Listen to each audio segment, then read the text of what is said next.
It's nearly the year 2016.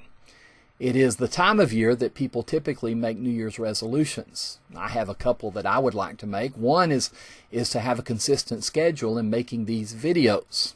I hope that you'll get a benefit from that. Another that is probably less likely to happen is for me to get this office cleaned and organized. Well, Joshua made in antiquity a resolution that is recorded in Joshua the 24th chapter. You may remember that Abraham had been given a promise by God in Genesis chapter 12. It was a threefold promise, that from his descendants would arise a great nation, that they would inhabit the land of promise, that land which flows with milk and honey, the land of Canaan. And the third promise would be that through the seed of Abraham, which is fulfilled in Christ, Jesus Christ, that all the nations of the earth will be blessed. Well, you might remember that the people of Israel became a great nation, or a numerous people, while in captivity in Egypt. Moses, the lawgiver, led them out of Egyptian bondage and through the wilderness. And after a generation of wandering in the wilderness, they came to the river Jordan.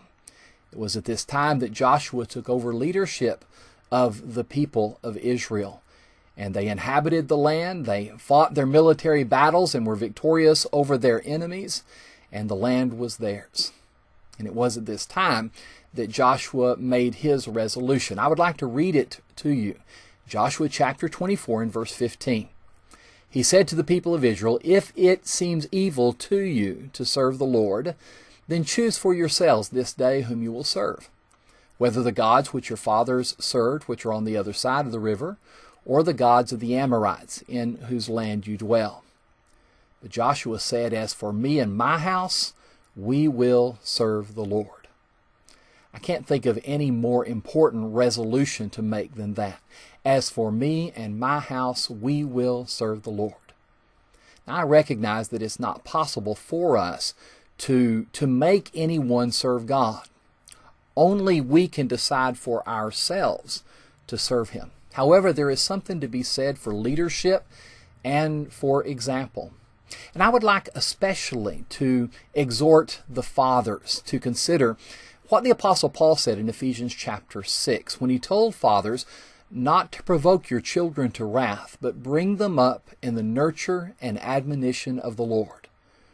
Now, this is a Herculean task, and it is the most important thing that you can do for your children. Fortunately, we are given assurance. The wise man of Proverbs said in Proverbs 22 and verse 6, that if you train up a child in the way he should go, that when he is old, he will not depart from it.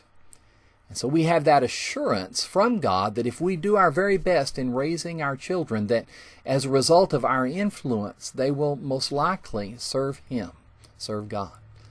And so I would encourage you to make that resolution yourself in the year 2016 and beyond, that you will serve the Lord and you will do everything in your power. If you are the leader of your home, do everything in your power to get your house to serve God as well.